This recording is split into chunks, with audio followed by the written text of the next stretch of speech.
Hello friends, hopefully you are all doing well. मेरा नाम है वर्षा और मैं कॉन्स्टिट्यूशन ऑफ इंडिया की लेक्चर सीरीज आपके लिए लेकर आ रही है, जिसमें से ये लेक्चर नंबर 2 है। और इस लेक्चर का नाम है प्रीएम्बल। इसको स्टार्ट करने से पहले मैं आपसे कुछ क्वेश्चंस पूछना चाहती हूँ। आप मुझे उसके आंसर्स कमेंट सेक्शन में बताना, अगर आपको पता होंगे। अगर नहीं पता होंगे तो ऑब्वियसली मैं तो बताऊंगी ही। फर्स्ट क्वेश्चन ये है कि प्रियम्बल का पहले नाम क्या था जब कॉन्स्टिट्यूशन मेकर्स ने उसे अडॉप्ट किया, और प्रियम्बल को कॉन्स्टिट्यूशन असेंबली में सजेस्ट करने वाले कौन थे, उस पर्सन का नाम बताना। ठीक है। प्रियम्बल प्रियम्बल क्या होता है किसी कंट्री के लिए? प्रियम्बल एक इंट्रोडक्टरी पार्ट होता है किसी भी कॉन्स्टिट्यूशन का, जिसमें जो कॉन्स्टिट्यूशन में चीजें हैं उसे एक शॉर्ट फॉर्म में, क्रिस्प फॉर्म में प्रियम्बल में इंक्लूड किया जाता है। जो कॉन्सेप्ट है प्रियम्बल का, हमारे जो इन कॉन्स्टिट्यूशन मेकर्स हैं उन्होंने यूएसए के कॉन्स्टिट्यूशन से उसे अडॉप्ट किया है।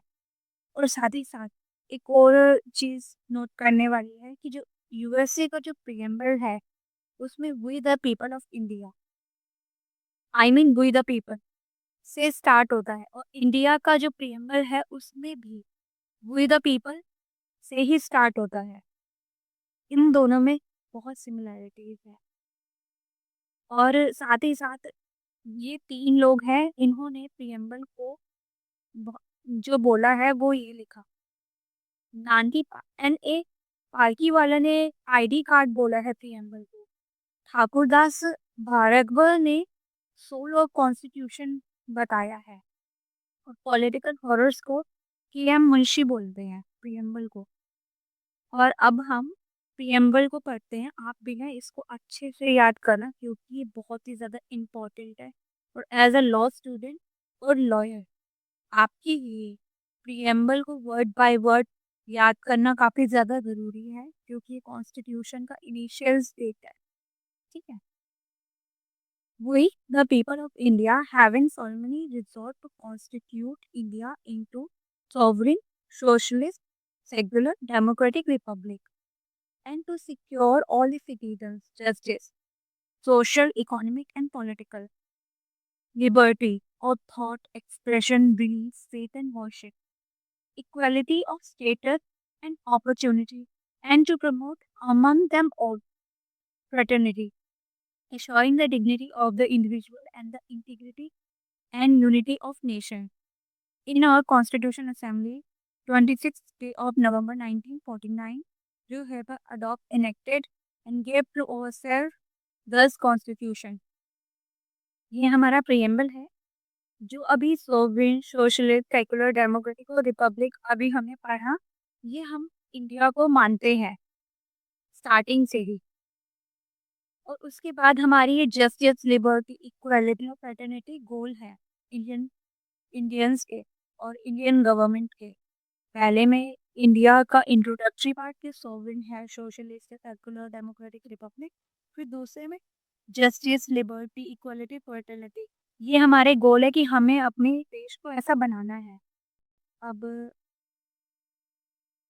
ऑब्जेक्टिव रेजोल्यूशन जो था, वो कहा जाता है प्रियम्बल को इनिशियल स्टेज पे, कि जब हमारे कॉन्स्टिट्यूशन मेकर्स के पास कॉन्स्टिट्यूशन असेंबली में जब ये प्रेजेंट किया गया तो ऑब्जेक्टिव रिजोल्यूशन था। और पंडित जवाहरलाल नेहरू थे वो पर्सन जिन्होंने 13 दिसंबर 1946 को जो है ऑब्जेक्टिव रिजोल्यूशन को प्रेजेंट किया। लेकिन कॉन्स्टिट्यूशन असेंबली ने 22 जनवरी 1947 को ये अडॉप्ट किया एज नेम ऑफ प्रियम्बल।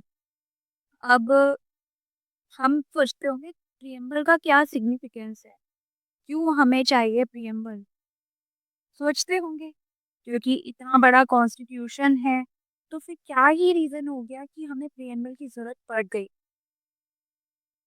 इसका एक इंट्रोडक्टरी पार्ट है हमारे कॉन्स्टिट्यूशन का, काफ़ी शॉर्ट फॉर्म में, कि ये चीज़ें हमारे इंडिया में होनी चाहिए और ये हमारी गवर्नमेंट में होनी चाहिए। हुँ? और ये कभी भी जब हमारे कॉन्स्टिट्यूशन के अंदर एम्बिग्युइटी आती है या कुछ भी होता है, तो जुडिशरी हमेशा प्रिएम्बल को रेफर करती है, उस कन्फ्यूजन को क्लियर करने के लिए। उस रीज़न से भी हमारा प्रिएम्बल काफ़ी ज़्यादा इम्पोर्टेंट है। और उस प्रिएम्बल से रिलेटेड 2 लैंडमार्क केसेस हैं। हेयर Singh versus union of India 1989। इसमें बोला था कोर्ट ने कि प्रिएम्बल जो होता है लोगों की इच्छाओं को, विशेष को एक्सप्रेस करता है कि हमारी जो इंडिया है कैसी होनी चाहिए। गोल्स को कि क्या हो, क्या नहीं हो, इन फ्यूचर में क्या हो हमारा India. Union of India versus Madan Gopal Kabra, इसमें भी यही बोला कि जो प्रिएम्बल है ना, वो हमारी डिजायर्स को ही एक्सप्रेस करता है। और constitution has appears from the preamble derives it's authority from the people of India, कि इंडिया के जो लोग हैं उनकी अथॉरिटी को एक्सप्रेस करता है प्रिएम्बल। फिर हमारे जो sovereign, socialist, secular, democratic, Republic, ये सारे वर्ड्स हैं, काफ़ी ज़्यादा इम्पोर्टेंट है हमें ये इन डेप्थ स्टडी करनी है इन वर्ड्स की, क्योंकि इनके भी क्वेश्चन पूछे जाते हैं। सॉवरेन, सॉवरेन का मीनिंग क्या होता है? आप बताइए, कमेंट सेक्शन में बताना अगर आपको पता है तो। ठीक है, सॉवरेन का मतलब होता है independence of state against any other country, क्योंकि हमारा जो देश था ब्रिटिश राज के अधीन था, ब्रिटिश रूल करते थे हमारी इंडिया पे, तो वो सॉवरेन नहीं था, ठीक है? लेकिन अब हमारा देश सॉवरेन है, एक्सटर्नली कोई भी पावर हमें कंट्रोल नहीं कर सकती है। साथ ही साथ 2 तरीके का सॉवरेन होता है, इंटरनली और एक्सटर्नली। इंटरनली कि हम प्रॉपर अपनी गवर्नमेंट को रेगुलेट करें विदाउट एनी डिस्टर्बेंस, एक्सटर्नली कि बाहर के देश के कोई भी लोग इंटरफेयर ना कर पाएँ हमारे इंटरनल काम में। सोशलिस्ट, सोशलिस्ट जो है 42nd अमेंडमेंट 1976 में आया है। और साथ ही साथ सोशलिस्ट जो है 2 प्रकार की चीज़ों को एक्सप्रेस करता है, social equality and economic equality. और साथ ही साथ हमारा सोशलिज्म जो है मार्क्सिज्म का सोशलिज्म नहीं है, जिसमें कि जितने भी लोग होते हैं सोसाइटी में, कोई भी अपना कैपिटलिज्म को कलेक्ट नहीं कर सकता, उस टाइप का कोई भी कॉन्सेप्ट नहीं है हमारे इंडिया में। हमारे इंडिया में सोशलिज्म, डेमोक्रेटिक और सोशलिज्म, मार्क्सिस्ट सोशलिज्म का कॉम्बिनेशन है, जो डेमोक्रेटिक सोशलिज्म है, जो दोनों को बैलेंस करके चलता है। सेक्युलर कंट्री, सेक्युलर कंट्री का मीनिंग होता है कि सारे के सारे जो धर्म है वो सभी समान है। स्टेट किसी भी धर्म के ना तो अगेंस्ट है और ना तो फेवर में है। स्टेट किसी स्टेट जो है धर्म के मैटर पे न्यूट्रल है, ठीक है? और ये भी जो है सेक्युलर 42nd अमेंडमेंट 1976 में ऐड किया गया था। और आर्टिकल 44 में हम देख सकते हैं यूसीसी, यूसीसी भी एक रेफरेंस है सेक्युलर का, यूनिफॉर्म सिविल कोड। और डायरेक्टिव, और साथ ही साथ आर्टिकल 51 में जो ड्यूटीज है उसमें भी सेक्युलरिज्म की बात की गई है। ऐसा गोमई का बहुत लैंडमार्क केस है जिसमें सेक्युलरिज्म सेक्युलरिज्म को बेसिक पार्ट बोला है, बेसिक स्ट्रक्चर और बेसिक पार्ट है इंडियन कॉन्स्टिट्यूशन का, ये कोर्ट ने बोला है। डेमोक्रेटिक, डेमोक्रेटिक का मीनिंग होता है कि जो इलेक्शन एंड गवर्नमेंट को चूज करने के लिए वो सिटीजन्स करेंगे, आम नागरिक करेंगे। और साथ ही साथ इलेक्शन जो है फ्री, फेयर और पीरियोडिकल होने चाहिए, जैसे कि टाइम टू टाइम इलेक्शन, एक स्पेसिफिक टाइम हो उसके बाद इलेक्शन होंगे ही। ऐसा नहीं होना चाहिए कि अभी 6 साल में इलेक्शन हुए, अगली बार 10 साल में इलेक्शन हो, ऐसा कोई भी मैटर नहीं होना चाहिए। और साथ ही साथ इलेक्शंस जो हैं यूनिवर्सल एडल्ट फ्रेंचाइजी पे बेस्ड होने चाहिए और इक्वल होने चाहिए। ऐसा नहीं होना चाहिए कि अगर इलेक्शन हो रहा है तो अमीर इंसान को 2 वोट मिल रहे हैं कि 5 वोट मिल रहे हैं, गरीब को 1 वोट मिल रहा है, फीमेल को मेल से कम वोट मिल रहे, ऐसा कोई भी डिस्क्रिमिनेशन नहीं होगा। डेमोक्रेसी में सारे लोगों के वोट सेम होंगे, प्रेसिडेंट का भी सेम होगा और एक सिंपल सिटीजन का भी सेम होगा। रिपब्लिक, रिपब्लिक का मीनिंग ये होता है जो स्टेट का जो हेड है ना, वो इलेक्टेड होगा, डजंट मैटर डायरेक्टली और इनडायरेक्टली, बट उनका जो टेन्योर होगा वो फिक्स होगा। ये जितने भी वर्ड्स है ना, आपको इन डेप्थ से स्टडी करनी है। अब इसमें सॉवरेन, सॉवरेन में मैंने आपको बताया था इंटरनली और एक्सटर्नली सॉवरेन, उसका मीनिंग आपको मैंने पिछ- अभी बताया ही है। साथ ही साथ अभी ये केस है synthetic and chemical limited versus state of UP 1990। इसमें कोर्ट ने बोला कि सॉवरेन का मतलब ये होता है कि स्टेट के पास state has the authority everything within their restrictions given by the constitution. मतलब स्टेट के पास अथॉरिटी है बट कॉन्स्टिट्यूशन के बाहर नहीं है, विद इन कॉन्स्टिट्यूशन है सॉवरेनिटी ही। फिर सोशलिज्म, सोशलिज्म आपको मैंने बताया था अभी किस दो टाइप का सोशलिज्म है, सोशल और इकोनॉमिक इक्वालिटी के लिए 42nd अमेंडमेंट से आया है। इनमें काफी फेमस केसेस हैं बट मैं आपको कुछ लैंडमार्क केसेस बताऊंगी, बाकी आप खुद रीड कर लेना। एक्सेल पियर वर्सेस यूनियन ऑफ इंडिया, इसमें सोशलिज्म का मीनिंग कुछ डिफरेंट तरीके से बताया कोर्ट ने। कोर्ट ने बोला कि जो सोशलिज्म है हमारा एक यूनिक कॉम्बिनेशन है, ये मार्क्सिज्म का सोशलिज्म नहीं है, ये मिक्सचर ऑफ ऑल जूरिस्प्रूडेंस और थॉट्स है, जिसको हम डेमोक्रेटिक सोशलिज्म कहते हैं, जिसमें किसी के भी राइट्स को इन्फ्रिंज नहीं किया जाएगा, सभी बराबर हैं। और फिर आता है मिनर्वा मिल्स का केस, जिसमें बोला कि सोशलिज्म जो है एक बेसिक स्ट्रक्चर का पार्ट है, और साथ ही साथ socialism as a socialist state securing to its people social economic justice by interplay of the fundamental right and directed principle। मतलब ये है कि अगर हमें सोशलिज्म चाहिए तो हमारे पास एक पाथ है, फंडामेंटल राइट्स और डायरेक्टेड प्रिंसिपल, इन दोनों को बैलेंस करके चलना होगा, तभी हमारी सोसाइटी जो सोशली और इकोनॉमिकली इक्वल होगी। ये इस केस में बताया। फिर है सेक्युलर, सेक्युलर का मीनिंग तो मैंने आपको अभी बताया ही था कि सारे के सारे धर्म समान है, स्टेट ना तो अगेंस्ट है ना तो किसी धर्म के लिए काम करती है, धर्म के नाम पे न्यूट्रल है और शून्य है।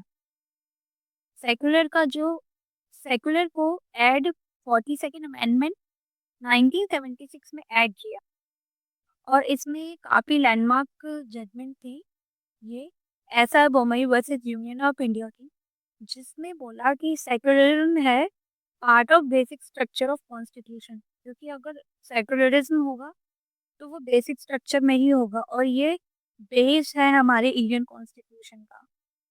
इसमें ऑनरेबल रामास्वामी जो जज थे उन्होंने ऑब्जर्व किया, the preamble of the constitution is an integral part of the constitution, democratic form of government, federal structure, integrity and the unity of nation, secularism, socialism, social justice, judicial review, basic structure of the constitution of India। मतलब ये सारी की सारी चीजें जो है वो basic structure के अंदर इंक्लूडेड है।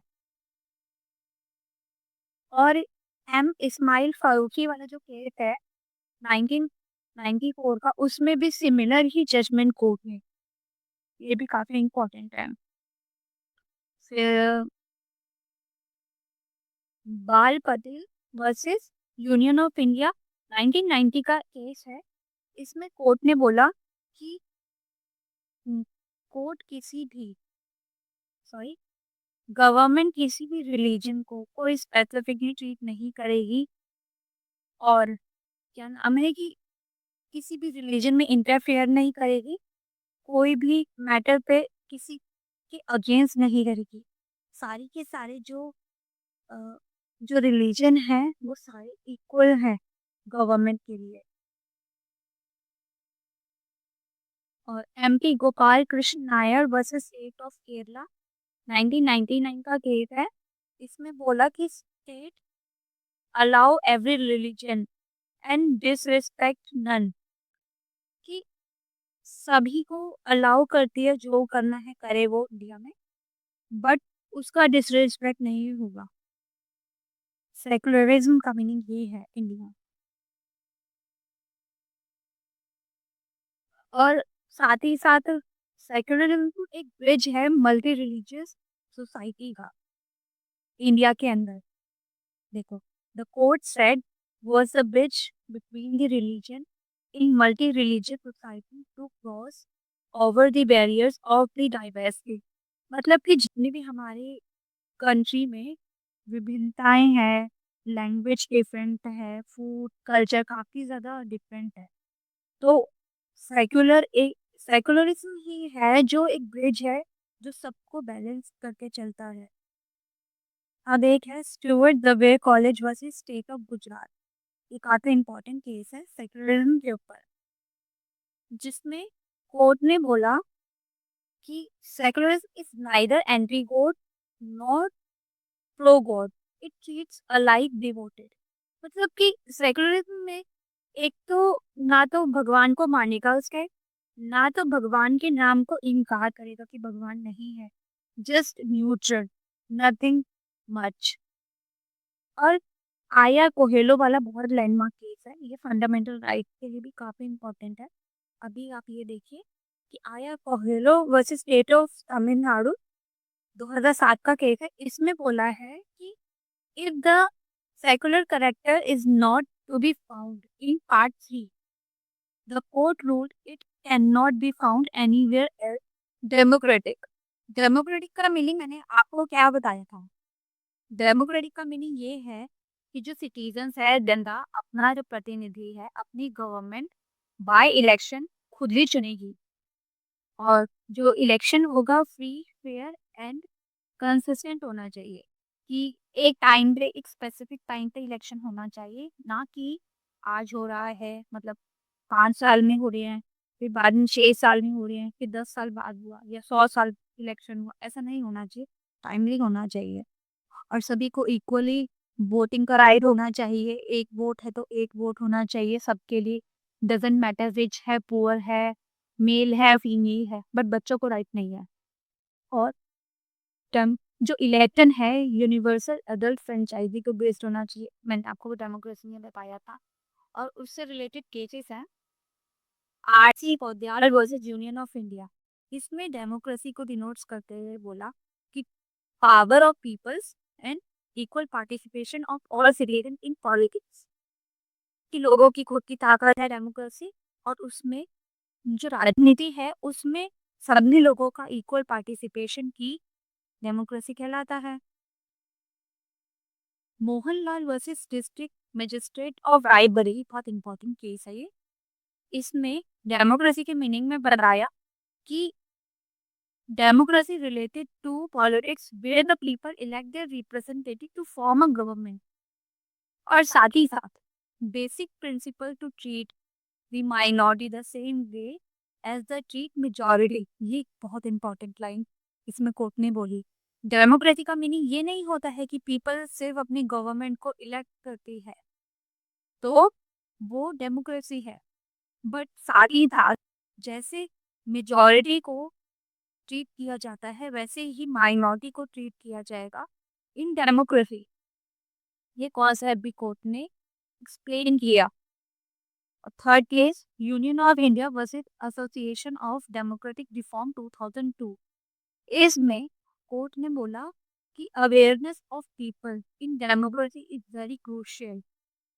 Without awareness of people democracy is just a flimsy और जस्ट लाइक सपना, कि अगर तुम्हारे पास जागरूकता ही नहीं है कि तुम किसको वोट दोगे, किस लिए वोट दोगे, और क्यों वो देना चाहिए, ऐसे टाइप की अगर आपके पास क्वेश्चन का आंसर ही नहीं है, अवेयरनेस नहीं है, फिर सामने वाला रिप्रेजेंटेटिव कौन हो जो आप ही कॉन्स्टिट्यूएंसी में खड़ा हुआ है, क्या क्या उनकी क्वालिटीज हैं। तो डेमोक्रेसी इज जस्ट मजाक, इसीलिए ही एक अवेयरनेस बहुत इम्पोर्टेंट है। और साथ ही साथ कोर्ट ने बोला democracy also improve the way of life by protecting human dignity, equality and the rule of law. क्योंकि डेमोक्रेसी ही एक ऐसी शील्ड है जो ह्यूमन की डिग्निटी, इक्वालिटी और रूल ऑफ लॉ को प्रोटेक्ट करती है। तो उसमें अवेयरनेस बहुत इंपॉर्टेंट है। अब जस्टिस, जस्टिस 3 टाइप्स की थी, social, economic and political justice. इसमें एजेड फेमस केस है in research centre versus union of India 1995। इसमें कोर्ट ने ये बोला कि social justice to ensure life to be meaningful and livable with human dignity. क्योंकि अगर जस्टिस होगी तभी ह्यूमन डिग्निटी को हम सेव कर सकते हैं।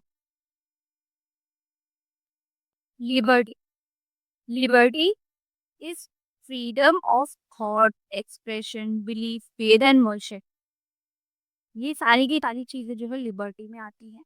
आपको याद होगा मैंने आपको लास्ट वीडियो में बताया था लिबर्टी हमारे इंडियन कॉन्स्टिट्यूशन में कहाँ से बोरो किया है, मुझे कमेंट सेक्शन में बताना। मैंने आपको लास्ट टाइम जरूर बताया था, अगर आपने मेरी वीडियो देखी है तो। अगर आपने मेरी वीडियो नहीं देखी तो आप जाके देखो, पहला लेक्चर है इसका, उसमें मैंने सोर्सेस ऑफ इंडियन कॉन्स्टिट्यूशन के बारे में बताया है। ये जो केस है मेयर वर्सेस नेब्रास्का 1923, इसमें लिबर्टी को काफी डिफरेंट वे में एक्सप्रेस लिया कोर्ट ने। Liberty is not merely from bodily restraint but also right of the individual. कि छोटे से छोटा राइट जो होता है वो सारा का सारा लिबर्टी में आता है कि हम क्या क्या कर सकते हैं। एक लिबर्टी में एक ह्यूमन डिग्निटी आ जाती है, और ह्यूमन डिग्निटी और ह्यूमन के लिए क्या क्या चीज़ें क्रूशियल है, राइट टू लाइफ है। लाइफ के लिए हमें फूड चाहिए, शेल्टर चाहिए, और हमें मैरिज चाहिए, अगर किसी को शादी करनी है तो शादी, अगर कोई रिलीजियस है तो उसका धर्म उसको मानने के लिए उसको राइट चाहिए कि उसको उसके धर्म का कोई इन्फ्रिंज ना कर पाए, और रहने के लिए, खाने के लिए और काम करने के लिए सारी चीजों की लिबर्टी का जो कॉम्बिनेशन होता है वो लिबर्टी होती है। कोर्ट ने इस केस में बताया जिस कोई भी काम करना जिसमें कि किसी दूसरे का राइट वायलेट ना हो, और साथ ही साथ वो आउट ऑफ इंडियन कॉन्स्टिट्यूशन के बाहर ना हो, जो चीजें बैन की गई हैं वो चीजें ना हो, वो सारी चीजें लिबर्टी में आती हैं।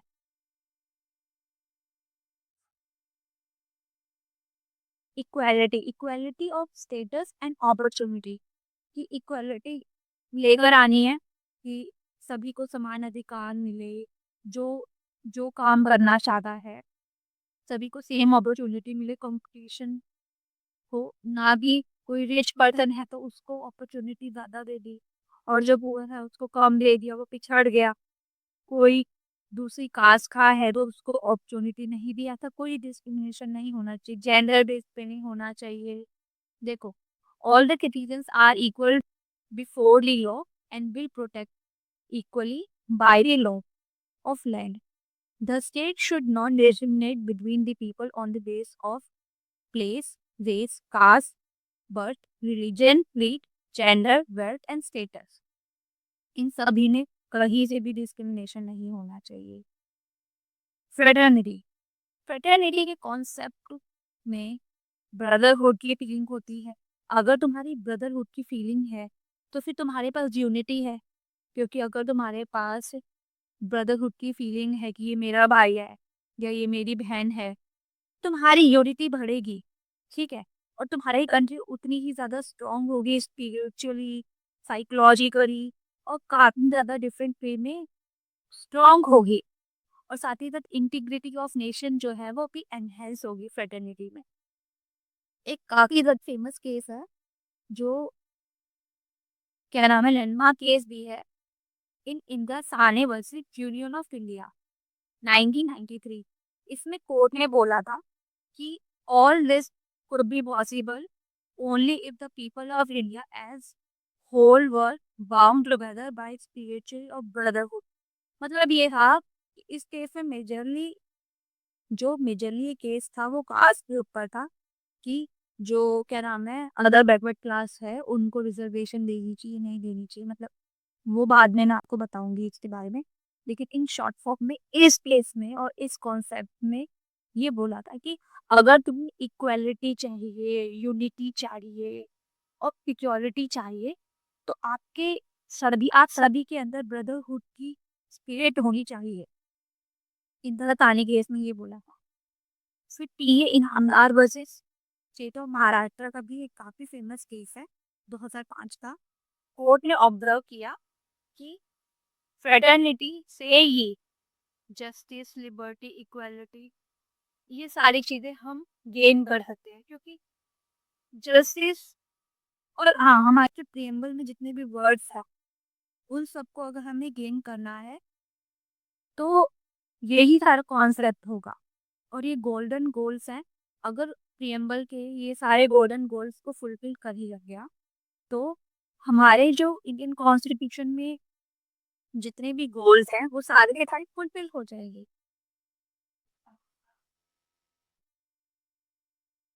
This is last segment of this video. Preamble जो है पार्ट है इंडियन कॉन्स्टिट्यूशन का और not, it is a huge question for judiciary in initial stage, because preamble जो था इस पूरी डिबेट से पहले कंसीडर किया जाता था just an introductory gateway of constitution, that's it. But after after Kesavananda Bharati के प्रियम्बल को कॉन्स्टिट्यूशन का पार्ट कंसीडर किया गया। अब हमारा फर्स्ट केस है इन रे बेरोबारी केस। इसमें 7 जज बेंच थी और इसमें कंसीडर किया था प्रियम्बल पार्ट नहीं है इंडियन कॉन्स्टिट्यूशन का। It just an key to open the mind of the makers of the constitution, that कि यही बोला कि एक पार्ट नहीं है और एक इंट्रोडक्टरी पार्ट है कि क्या क्या हमारे कॉन्स्टिट्यूशन में दे रखा है, उसका ब्रीफ जिस्ट जो है वो प्रियम्बल है। Golaknath versus state of Punjab का एक लैंडमार्क केस है जिसमें 8 जज बेंच की जजमेंट थी। जो ये केस है ये प्रॉपर्टी के डिस्प्यूट के ऊपर ही है और इसमें आर्टिकल 90 के अंदर जो राइट टू प्रॉपर्टी का जो राइट था, फंडामेंटल राइट, उसके ऊपर काफी ज्यादा डिबेट हुई थी। और साथ ही साथ ये क्वेश्चन भी उठा था कि जो प्रियम्बल है वो इंडियन कॉन्स्टिट्यूशन का पार्ट है नहीं है, क्योंकि इकोनॉमी जो है उसमें इक्वालिटी होनी चाहिए इकोनॉमिकली और किसी के भी राइट को इन्फ्रिंज नहीं किया जाएगा एज पर प्रियम्बल है। लेकिन राइट टू प्रॉपर्टी जो थी उसको इन्फ्रिंज किया जा रहा है बाय गवर्नमेंट। तो ये क्वेश्चन पूछा कि प्रियम्बल जो है पार्ट है इंडियन कॉन्स्टिट्यूशन का या नहीं है। तो इसमें यही बोला था कि कॉन्स्टिट्यूशन का पार्ट नहीं है। और साथ ही साथ जस्टिस के शुभा राव ने एक ऑब्जर्वेशन किया था और उन्होंने अपना बोला कि it contain in a nutshell it ideas and its aspirations. The preamble is not a platitude but a mode of its realization is worked out in detail in the constitution. ये जो था आपको याद रखना पड़ेगा क्योंकि ये एग्जाम में आता है जगदीश सुब्बाराव की स्टेटमेंट। फिर हमारा एक लैंडमार्क केस था जो गोल्डन केस भी बोला जाता है। अगर आपने ये पढ़ा है तो आपके लिए वेल एंड गुड, अगर आपने नहीं पढ़ा है तो जाकर पढ़ो क्योंकि ये कहीं ना कहीं मिलेगा ही मिलेगा। क्योंकि प्रीएम्बल के लिए भी क्रूशियल है, ये फंडामेंटल राइट के लिए भी क्रूशियल है। ये काफी ज्यादा कॉन्सेप्ट्स को क्लियर करता है। और ये केस है Kesavananda Bharati versus state of Kerala 1973 का केस है। ये गोल्डन केस है। 13 जज की बेंच थी जो लार्जेस्ट बेंच ऑफ कॉन्स्टिट्यूशन ने ये केस हेल्ड किया था। इसमें एसएम सीकरी जो तो चीफ जस्टिस ऑफ इंडिया, उन्होंने बोला कि प्रियम्बल जो है कॉन्स्टिट्यूशन का पार्ट है और सारे जजेस ने यही एक्सेप्ट किया कि जो प्रियम्बल है इज अ कॉन्स्टिट्यूशन का पार्ट। ठीक है। और बाकी केसेस में ये चीज मना कर दी गई थी। तो इस ये काफी ज्यादा वो टर्न आउट ये केस था प्रियम्बल के लिए, क्योंकि इससे पहले ना प्रियम्बल को कॉन्स्टिट्यूशन का पार्ट नहीं कंसीडर किया जाता था। फिर है Minerva milk versus union of India, 1980 का केस है। इसमें सुप्रीम कोर्ट ने ये बोला कि प्रियम्बल जो है एक रिलेशनशिप प्रोवाइड करवाता है फंडामेंटल राइट और directed principles and state policy. ये इन दोनों के बीच का बैलेंस ब्रिज है प्रियम्बल। और अम, इसमें कोई भी Supreme Court said that no gate of superiority between the Part 3 and Part 4, both are complementary to each other। मतलब यही है कि सुप्रीम कोर्ट ने ये भी बोला कि ये दोनों में से कौन ज़्यादा इम्पोर्टेंट है, कौन ज़्यादा इम्पोर्टेंट नहीं है, ये हम नहीं बता सकते, क्योंकि एक राइट्स है और एक वेलफेयर ऑफ सोसाइटी के लिए है गवर। तो क्या नाम है, ये दोनों के दोनों ही इम्पोर्टेंट है। ये दोनों जो है इनको बैलेंस करने के लिए हमारा वेरिएबल है जो बैलेंस करता है फंडामेंटल राइट और डायरेक्टली प्रिंसिपल को, और ये कॉम्प्लीमेंट्री है ईच अदर के। Thank you so much for watching this video. Hopefully आपको ये रिलेवेंट लगेगी। अगर आपका कोई भी क्वेश्चन है या फिर आपको किसी भी तरीके का डाउट है रिलेटेड टू योर सब्जेक्ट्स और करियर, तो आप मुझे कमेंट सेक्शन में बता सकते हैं। मैं आपकी प्रॉब्लम को सॉल्व करने का ट्राई करूँगी। और अगर आपको मेरी वीडियो अच्छी लगती है तो प्लीज़ लाइक लाइक करना, सब्सक्राइब करना, और थैंक यू सो मच।